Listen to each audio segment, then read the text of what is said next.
And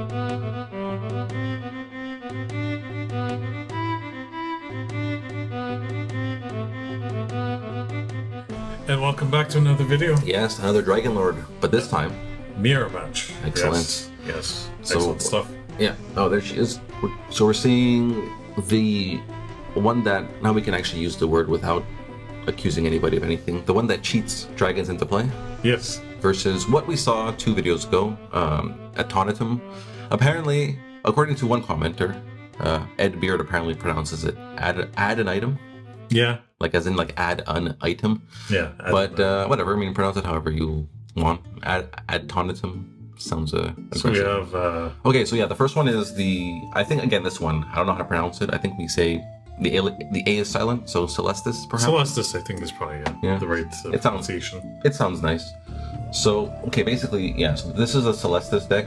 Of course, they're all Dragonlord decks, so as a quick reminder, if you meet the threshold of the dragon you set aside at the beginning of the game, you can pay 3 to copy that dragon's ability. So the idea here is play as many dragons as possible, meet Caelestis' threshold, and then pay 3 to tap the Dragonlord to play a dragon for free. So instead of paying the crazy cost of the dragon, you're only paying 3. The only catch, unfortunately, is when you play the dragon for 0, you still have to pay the threshold of that dragon. So it is it is extremely taxing. You need both one of each threshold to meet Caelestis. Yes. And then you need the crazy threshold of the dragons that you're trying to cheat into play. So look at those crazy thresholds. 3 air, 3 fire, 2 earth, 3 water. It is greed. But I think it's done intentionally. I mean, Yes.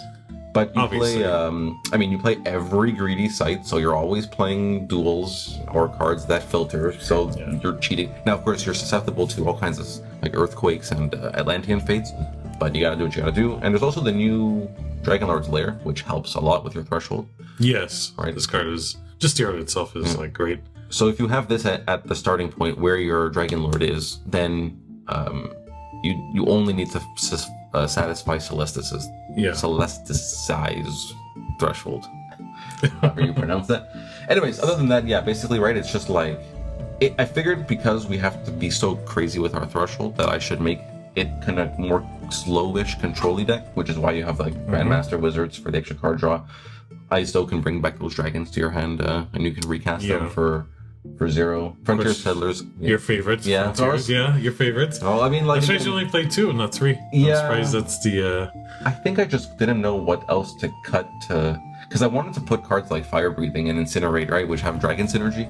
So I wanted to, I'm not even sure if that's like necessarily a good card to put or the best card, the best slot occupation, but I figured I'm making a dragon tribal deck. Let's put some. Well, I think there's going to be a lot of experimenting in the next couple of months with the Dragonlord. the dragon avatars. Yeah, obviously, because it's people just have these ideas, and it just picks up a lot of momentum, and it does really well in like tournaments. So I think now we're going to see a lot of testing for these Dragonlord decks. Yeah. So I mean, who knows what's right, what's not right? I mean. Yeah. In terms of the magic, very fast, we have your basic common sense package, right? Blink and Disenchant and Firebolt and all kinds of stuff. Lightning Bolt and Grapple Shot. Grapple Shot seems really strong in this deck because you're playing these big boys really early, quote unquote, right? So I figure get them into play fast and Grapple Shot them into. And one last fast thing before we go over to the other deck. This is the only deck that I could think so far that allows you to play Cradle of Ethereum. Yeah. So that's exciting too. You can always look at your next card like Merlin. The information is very good even on its own. And then, yeah, your dragons can be cast from the top of your deck for 1 less is always nice because you're already playing such aggressive threshold that you might even be able to just cast them anyways off the top. So yeah, exactly. Multiple avenues of casting your big dragons. And well, this deck, this is the one I think you'll be piloting. Yeah, I'll be piloting this one. Yeah. And just, it's really, well, you had built this deck for me because the day that we're playing this, I just got my Dragonlord Your box, yeah. my box. So maybe you want to talk to people a little bit. You're thinking on what, because you're the one who essentially had built this deck. So yeah, well, so this one is copying the Adtonitum, add an item, which has the airborne and the movement +1 is so interesting to give to avatars, right? And then yeah, so when he or she lands, stops at a location. So after movement, just deal 3 damage to something. So honestly, all I wanted to really do was get Yeah, you just get, want like, to move to like a yeah. site, deal 3 damage. Yeah, I mean, like, if possible, but in this deck, I wanted to abuse Black Obelisk. That was, like, the big thing. We saw it in the last video. Honestly, it was, like, the perfect curve, right? Like, a tower on turn 2 to get you the extra mana to play the Obelisk, which then makes you give a Vampire on turn 4, and then... a Vampire on turn 3, and then a Grandmaster Wizard on turn 4. And then, because you're losing life from this thing every turn, the deck is just filled with life gain stuff, like Galahad, and 3 Divine Healings, and the Vampires themselves, and the... what's it called? Holy Ground, right? Holy so Grounds, just stock full of life gain to counteract the Black Obelisk, which is like basically what we're mulliganing for. Obviously, you can't get it every game. It's an elite. You're gonna see it when you see it, but that was a big thing. And honestly, I felt like with the ability, like having to pay 3 to copy, and then also wanting to have a turn. I mentioned this also I think in the last video, like being able to like attack in and then blink out or grapple shot back in, like you just need a lot of mana. So it really seemed like this was the deck for Black Obelisk to shine, and that's also kind of why I'm playing the 2 cores and the stone. And the mechanism to kind of determine, because it's dealing 3 damage randomly. Exactly. So I guess the mechanism is there, but obviously then like once you have this, you gotta have to put some other cards that like justify it. I don't think one card is enough. So that's why. Put Thunderstorm. Like you know it from Enchantress, right? Yeah. It's just a good card. Obviously we're not animating it to deal an additional 4 damage. But the 3 damage for every turn for 3 turns, plus you can move it. It's really good, and with the Kythera, it's just bonus, and then Lightning Bolt 2 does the same thing. So, so yeah, I mean, we've already seen this one in action. We'll see if Caelestis can put up a fight. This I remember we were looking at it briefly before we started doing the comments, and we did notice we didn't exactly get to do everything we wanted to do. We'll leave it at that. We'll see what I mean as the game develops. But it's one of those kind of games where actually we've been talking with JS, and he's the one that pointed out it's kind of one of those real life games where sometimes things don't go according to plan, but something is still created out of it, and that's kind of what we're presenting today. So, and of course, you happen to draw the perfect cards. Well, we were playing at my place, right? So. Things change a little bit. The air is different. Sure. Yeah. So that is the dream, right? Like we were saying, you don't need to worry about the threshold of your dragon that you're cheating into play anymore with that specific card as your where your Dragonlord is. All right, it's pretty good to get the core for you. Like again, like as a deck that's hungry for mana, yours. Yeah, exactly. To get the threshold fixing site and the extra mana right away.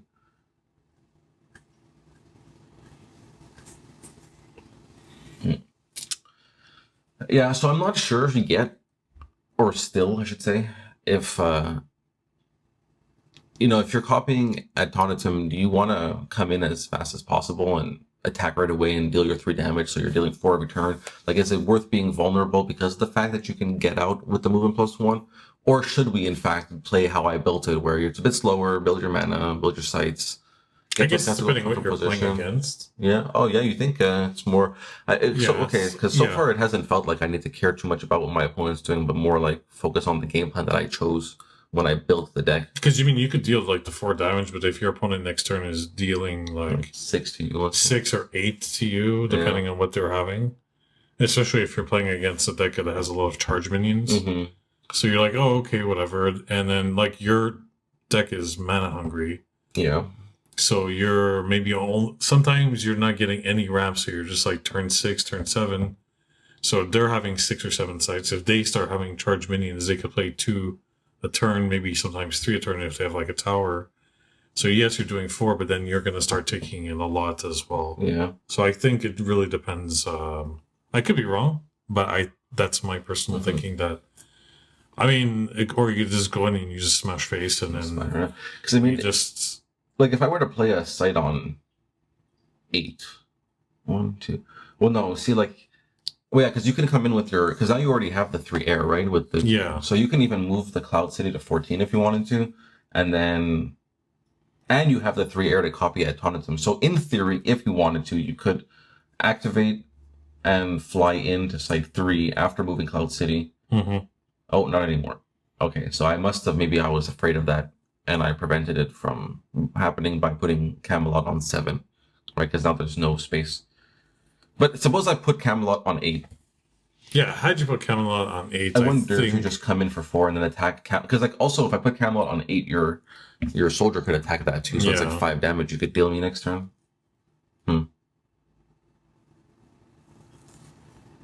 I don't know. Also, this was our first time playing with the avatars, right? So Yeah, like we played this one first, I think, before the other one. yes, this was our very first game before the other Yeah. video that's already been released at this point. So yeah, I mean, we know what we're doing by virtue of playing the game by the rules, but we don't really know what we're doing by how to use the Dragonlord to its Yeah, full I think extent. everyone's still kind of like in this learning process right now. But honestly, you're putting up like you're fixing you fixed your mana, you fixed your threshold, you have a threatening avatar potential, you have the vampire now and the soldier. It's really scary, and I'm basically. But now you got like, you're slowly creeping up with your mana as well. So now you're just going to start playing these big beefy guys, creatures. yeah. So yes, I'm building up my board state, and I have the vampire, I have the core, I have like but early all that could be nothing just with like one big dragon, one big dude, and I'm just like, okay, I need a plan B. Yeah. Okay. So yeah, just pointing out here that Dragonlord's layer makes the dragon cost 1 less and have no threshold, so it becomes a 6 cost, and then Camelot reduces the cost of uniques cast by anybody, by the way, in a nearby vicinity. So this dragon costs 5 instead of 6, instead of 7. Sorry, 7, yeah. But surprising, but maybe also not surprising. Dragons that don't fly, no airborne. Kind of like in Magic 2, some spirits that don't have flying. Like it's just like I want to be able to go all over the place. Can't I just move diagonally and submerge too? Is it not too much to ask? I mean, a dragon that can submerge, I think it's fair not to give it the wings airborne. Yeah. I mean, Jesus, how much do you want it? It has 7 attack, I think. Oh, I closed the deck. It has 7 attack, I think, or 6 attack maybe, and it can submerge other minions, and it submerges. Seems good. Yeah, just.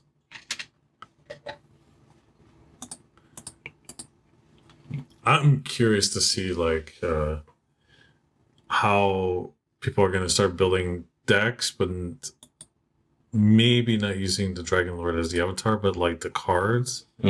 Just thinking it, slipping them in here and there. Slipping them here and there to make other decks even more powerful. Okay. Yeah, so like I didn't give you the chance, even if you wanted to use your ability, right? Like I didn't give you the chance last turn by playing the Camelot on 7. And now with my dragon there, it's like such a risk to bring your guy in to maybe deal 3 damage to the wrong thing, and then I just attack you right back for 6 or 7. Yeah. How much that thing cost? How much that thing attacked for? Yeah, 6. Was that a blink? So I blanked, yeah. But that said, also I'm surprised I played the this dragon instead of the one that I revealed, the Draco Corvus. Because if you attack on 6 now, for 4, the Draco could have just come over there and killed it, right? Like it has its ability tap, teleport to target, tap minion, and burrow it. Yeah.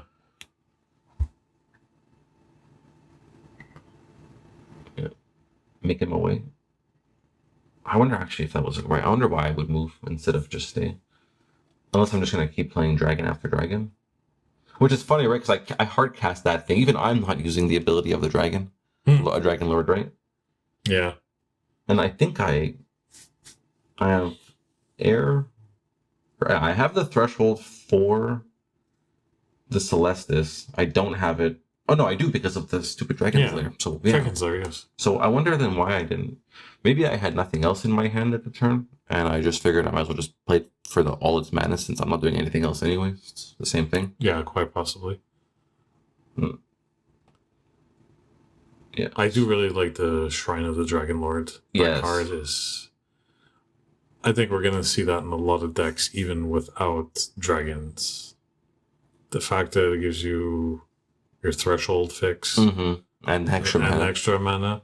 Yeah. I think that card's going to... Honestly, and for only 2 mana, it's really good. Like, it's not, like, it doesn't bother me that it costs 2 instead of 1. Obviously, 1 would be totally busted. I've probably already mentioned in the last video, but it's just like, if you get like a turn 1 tower, Well, yeah, yeah. And you just cast it, and the next turn you have like Well, you're already at 2 with your full threshold fix, especially if you're playing Elementalist. Like I think in our Striker Yeah. deck, or just being so greedy with our 3 cost, our triple threshold across every color. That thing plus Elementalist just sets you right on the path, like for. But I wonder with the new Gothic set if we're gonna start seeing more like quads, like 4 threshold cards. Ooh. Well, we're getting what is it called? Glass City. Did you see that card? That spoiler. Is it Glass City? Glass Is it Castle. Glass City? Glass Castle. Yeah. Glass Palace. Crystal. City of Glass, maybe. City of something. Yeah, that's what. I know someone's probably yelling. Yeah. Damn it! It's this. It's this thing. Don't you pay attention? Yeah. But anyways, it says like it provides all threshold, and unless it gets, but if it's attacked, it breaks, right? Yeah. Well, we'll look at the card in a second, but so right now we're just trying to. So that's why it's going to be interesting when the new cards come out. There's going to be so many different interactions with the new cards. I think like the first 2 months after the Gothic release, man, there's going to be so much like experimenting, and I'm like super stoked. Oh yeah. I'm just like, there's people in the Assorted Animals community already being like, I'm buying 2 cases, I'm getting 3 cases, I'm cracking everything. And well, you'll probably go from 17 decks to 27 to 14,600. Buy some sleeves. Oh, I found it. Yeah, City of Glass provides 2. Oh yeah, right. So dumb. This is the soul land. If you have 1 air threshold, it provides 2 instead of 1 mana. But yeah, being attacked destroys, like being damaged destroys it. So if there's anything else that deals damage other than attacking,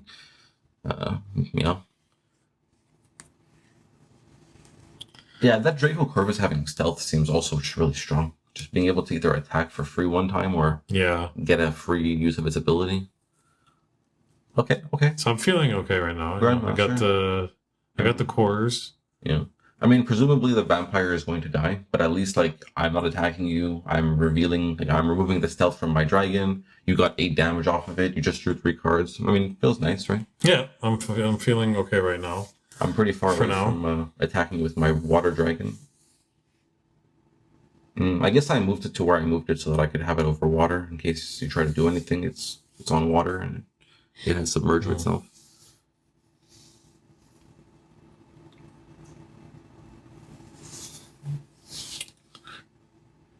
Yeah, it always feels so bad when my opponent plays Grandmaster Wizard, but then I do it too, and it just feels so good. Yeah. So I understand, Yeah, we have to get rid of that vampire.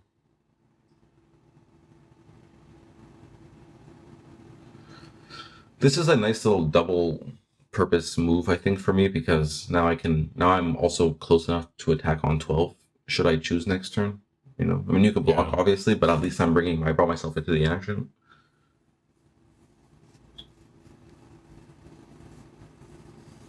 See, now is maybe where I should have been a little bit more aggressive with, you move your... Just kind of like start dealing the 3 damage. See, but I don't know if you can though, because that's what I mean. Like now that I have my dragon there, if you try to come in to attack, I can just block for 6. Like you get punished hard by using your ability right now. You know what I mean? Like you'd have to deal with my dragon first.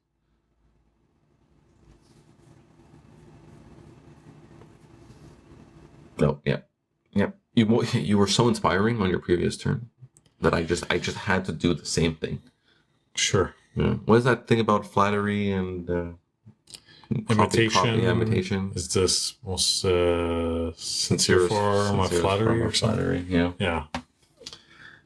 So you're welcome. Honestly, that's a compliment. You should be honestly thanking me. This is what I have to deal with every time I do commentary. Every week. Everyone should be. Anyways, I'm gonna see myself out of my own home. See, yeah. Just tell me where you keep your foils. I'll just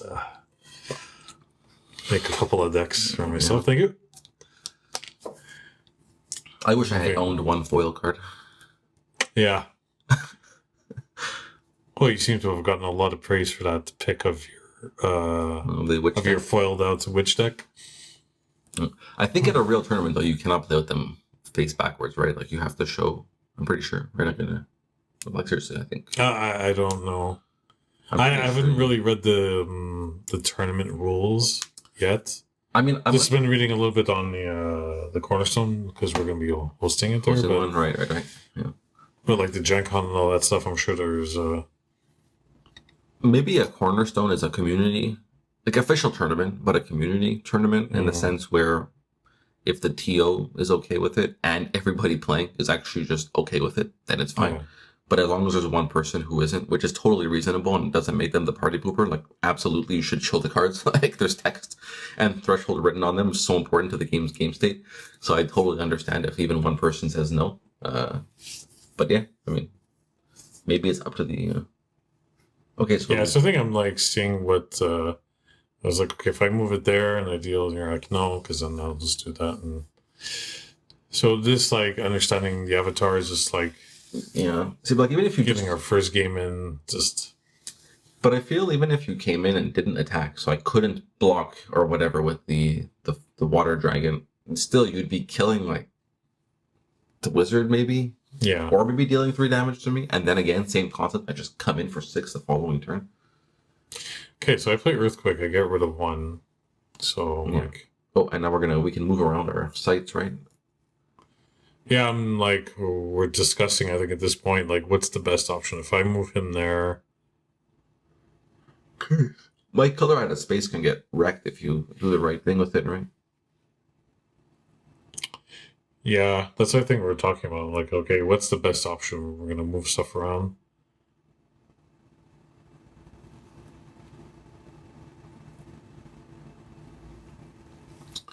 Even the Camelot honestly can go to 11, right? Because just as far away from me as... Yeah. I guess maybe it doesn't matter, honestly, where the Camelot goes, because I can just cast minions to it, wherever it is, and it still gets the benefit. So yeah, maybe not.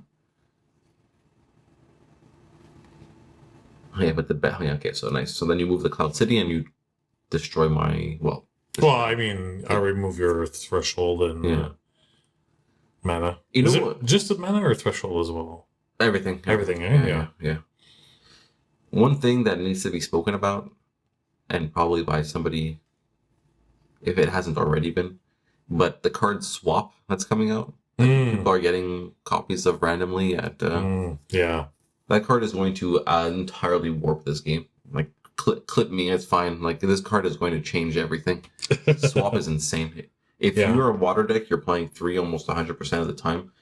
And if you're not a water deck, you're tempted to splash water to play swap. It's going to be insane. It's either going to be insane because it's going to be played so much, or cards are going to start not seeing play just because it's going to get wrecked by swap. You know, like if you play your Ring of Morgan at the wrong time and they give you a soldier token and take it, cry. Yeah. Like, don't even cry because you asked for it, kind of thing, right? Like, it's going to be well, it's like I said a few videos back. I was like, my approach to playing Ring of Morgan is much different now because just the fact that, you know, earlier in the game when we were first getting into it last year, it's like, oh, Ring of Morgan, turn 1 Ring of Morgan. Yeah. It's like, then it doesn't really do much because you can't really ping anything nearby. You're still like at 20 life, and then by the time you see the benefits, it's either probably destroyed. Yeah.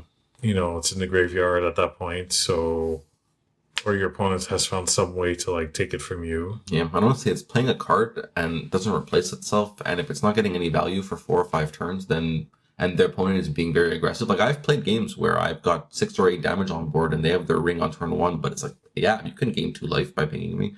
I'm attacking you for 8 every turn, right? Yeah. So sometimes it doesn't even matter. So it's better to just have the plays to establish your longevity, right? Okay. Oh, that's nice, right? Because the shrine teleports all the dragons. Yeah. So I bring myself into the game. Cheats. All right, that's I guess a couple of swings from some dragons and everything just turns around, right? Yeah, that's why I felt good at first when I'm like, okay, I have the vampire. Did you gain life when you play the Holy Ground, or is that just me who makes those mistakes? I didn't see if you gained any life. But I think it was at 20 at that point. When you played anyways, it, okay. Yeah. So no, it's just you that cheats. It's just me, yeah. I mean, we've all made mistakes on camera, so Yeah, even off camera, believe me.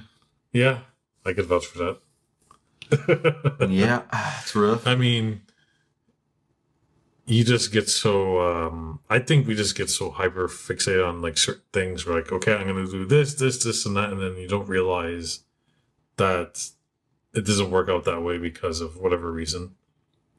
But in your head you're like, it's gonna be this, but then in reality, because of this card, you're like, you're missing two things. You're missing over there.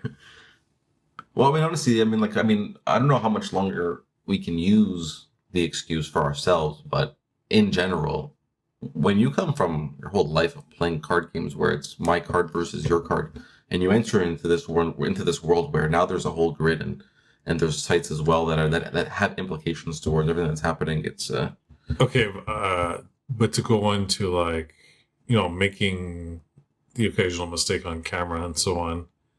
When we were doing commentary for Old School Magic, the cards have been out for 30 plus years, and the players have been playing for at least between those years, probably a decade combined, and we're still making mistakes. Yeah, well, beer was involved. We have to give some credit. Give some credit. Beer's also maybe a little less beer here, but a little less beer here. But yeah, I know what you're saying for sure. I mean, there's still, But also like it's definitely the case that if there's quote unquote nothing on the line other than bragging rights between friends, it's a lot easier to not be so concentrated on every little aspect, right? Like the minute you enter a tournament and there's money or prints or anything that's actually worth fighting for, we'll say, quote unquote worth fighting for. Yeah. Your mentality changes, right? And the ones whose mentality doesn't change typically don't end up in the top 8 or finish first, right? So like, but it's even also like the casual aspect. But I mean, it's like even when I'm playing against certain people, I realize that some people are just super hyper competitive. Yeah. Like when I'm playing, let's say, like Marco will play, but he'll play while he'll like his play style versus like someone when I play against like Cammy is very, very different. Like Cammy being more like he's like, you could tell he's like a Magic player. He's just like trying to find like the quickest point, very linear, like very like I'm trying to get A to B as quick as possible. Where Marco will be a bit more like sometimes, okay, I'm gonna try this and be a bit more experimental because like there's nothing on the line. Yeah, like Cammy's just like, I'm trying to win. I'm trying to get to A to B. Yeah, he has the numbers game, but he's trying to crunch the numbers. He's trying to find the quickest path to. But that's important, right? Like, so I think each player has their own play style. Like you said, it's kind of like me always wearing shorts year round. I'm always ready in case the basketball comes out. I'm always ready to like play in the event. So like the way Cammy, what I'm trying to say is like the way Cammy is playing is in the sense of like he's always prepared for when the serious moment comes, right? Because he's playing that way even in the practice, right? Yeah, and you just like destroyed. Going back to the game, there, you just destroyed all my. Geez, you had ring, 2 core, 3 core, 2 core? cores. Yeah, you just destroy everything. So I'm just like, I'm not feeling great at this point anymore. All of a sudden, I'm pretty sure like 6 minutes we were like, well, I think it's feeling pretty good for you. Everything is feeling nice. Yeah.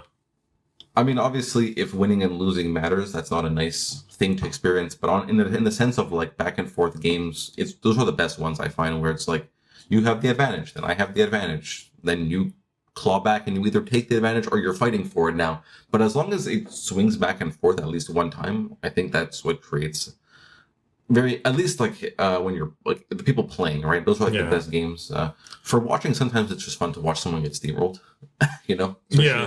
Especially if you like an avatar or you dislike the one that's getting steamrolled, But I mean, there was our video that we played against each other, the Death Speaker versus, were we playing Elementalists?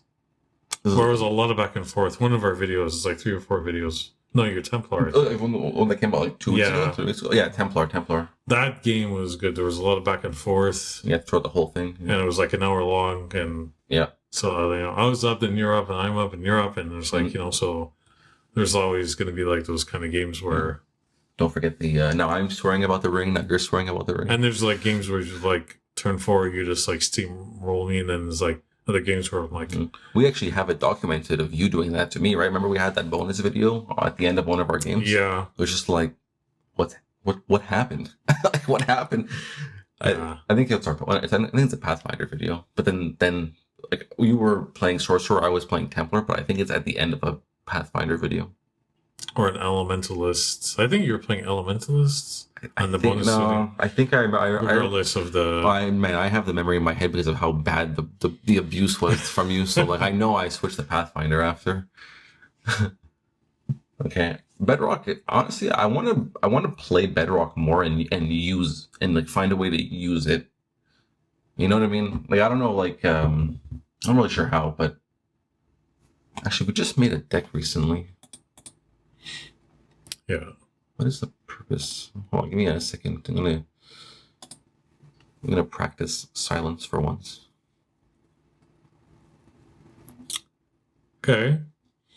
I got my Sir out. I'll let the healing begin. Let the sin begin. Is it this one?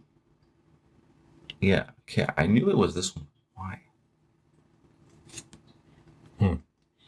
Like, I actually do have a deck where we specifically put Bedrock in, but I don't even remember what the reason is. Oh, yes, of course. Wow, right away. Yes, the roots of Yggdrasil. Right? If you have bedrocks and then you sinkhole your roots and everything gets destroyed, your bedrocks won't. So you'll actually have like 3 or 4 mana while your opponent struggles to rebuild their state. Yeah, wasn't I reading somewhere, I think in the tournament setting, you can't play Crossroads and Roots in the same deck for a tournament setting? That doesn't sound right at all. No? I read that somewhere. You can't play like the card Crossroads and with the Roots in a tournament setting, maybe. Yeah, I might have read that like in a Reddit thing. It was like a while back. Maybe it was like a casual thing. Casual tournament with house rules.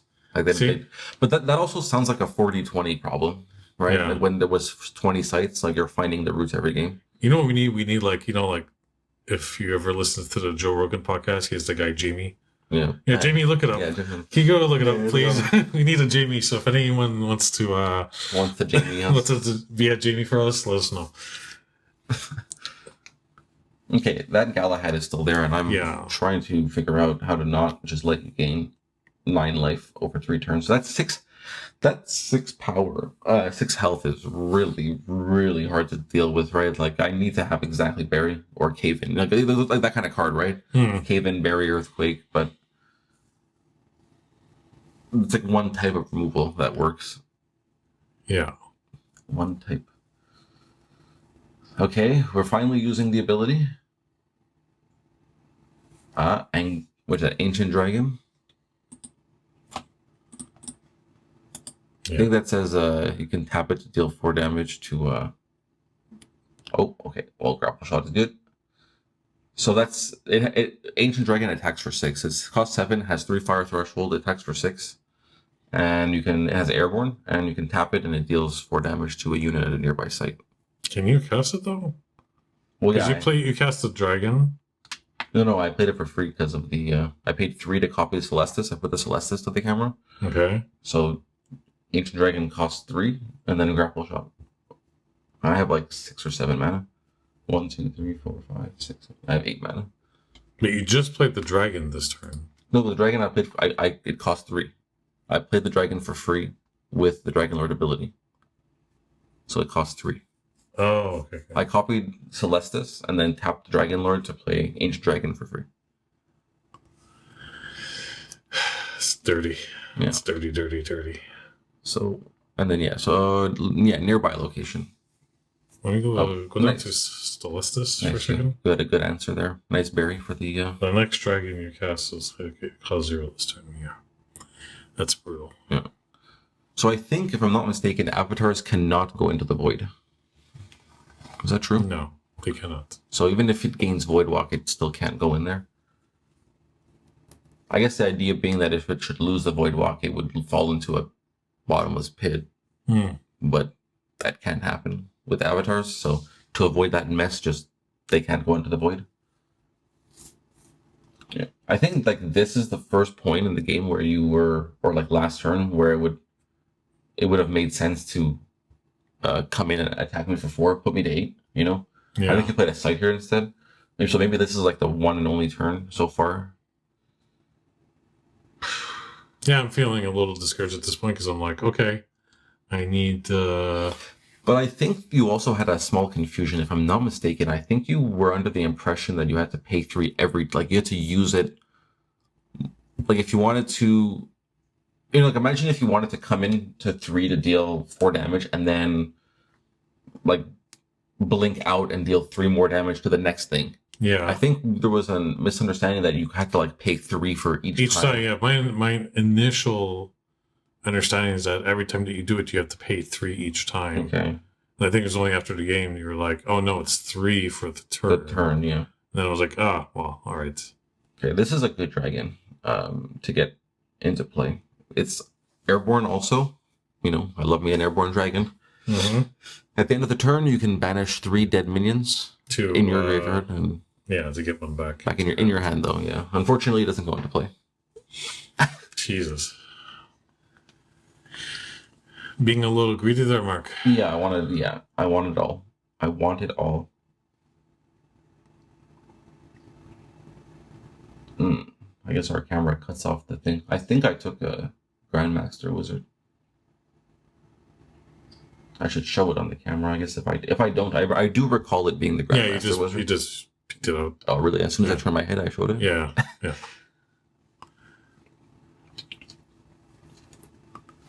Okay. So that's good for me.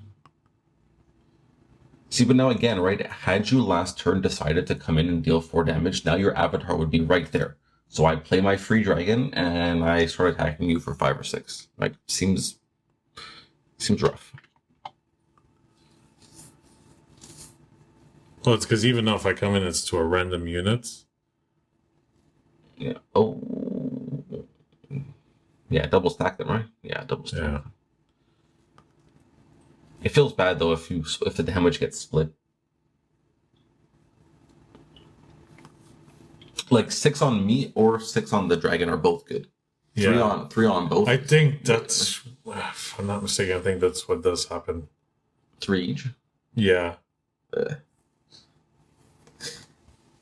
was hoping. Well, no, you can't do that. Don't do that. Pass to Anthony. Only 8. Hey, I moved it back. 8. Good.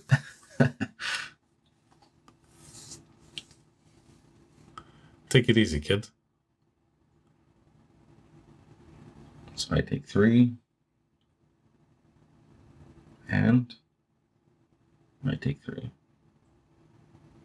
Okay. Okay, so you take 6 damage. So had you... Because even if I paid the ability and it came in to deal 3 damage, but it's a random, so it could only done. I could maybe have just done 3 damage to your apprentice wizard. So it's not guaranteed unless I have a mechanism. Right. No. Yeah. True. So what you do? Well, in the deck. In the deck, yes, but I don't have it in my hand. So. I can't leave the site now. I have to play another dragon because if I leave the site, then your thunderstorms just keep me to death's door. So I have to keep my dragon there to absorb damage. Or play another one, obviously, right? I mean, I could put the Grandmaster Wizard, which I just got back, so which is honestly really good, I guess, right? I get 3 cards and I have a... Or I could just do that. I'm dumb. Yeah. So maybe we should have then moved the Thunder... No, because then I could have gone the other way. Yeah. So there's no winning. Yeah, so. there's no winning. No. Unless you move one dragon, Thunderstorm over, right? Maybe that was what we should have done. Move one, so you're actually like, if I don't move, your things are still aiming for my guy, and if I do move, you at least hit me with one of them. Because that 3 damage plus your ability puts me to death's door, right? Yeah, that's true. That's true. That could have been... Okay, I attacked you for 5, 6. Where did the 7th damage come from?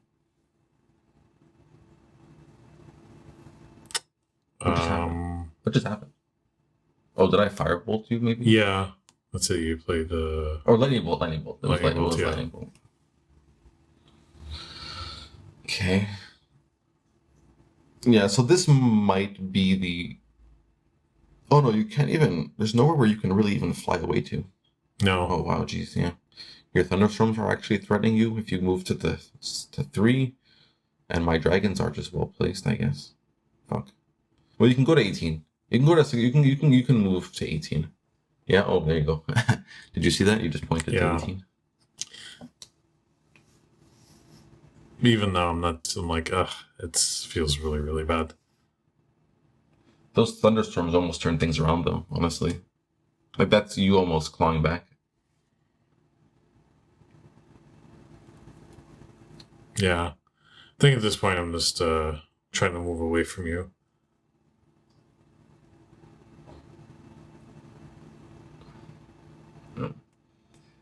This is my phone that we used to record. Don't you find it's a little grainy? I don't understand why my phone doesn't like record videos in proper quality.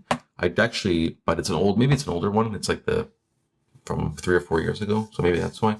I actually just got a new one. It was time for an upgrade anyway. So maybe this has a better camera. Well, one way to find out. Yeah. Or maybe I have to just learn how a camera works and record in the proper settings. Yeah. So I also drew like 3 grapple shots, which wasn't. Yeah, like... and the black goblets at the wrong time, obviously. Yeah. So your hand was kind of dead, unfortunately, at the end there. So, but still, honestly, like I was saying it before, I think this was still a good game. Like you had early pressure that I had to deal with. I came back with my big dragon swings, and then you almost turned it around again yourself with thunderstorms.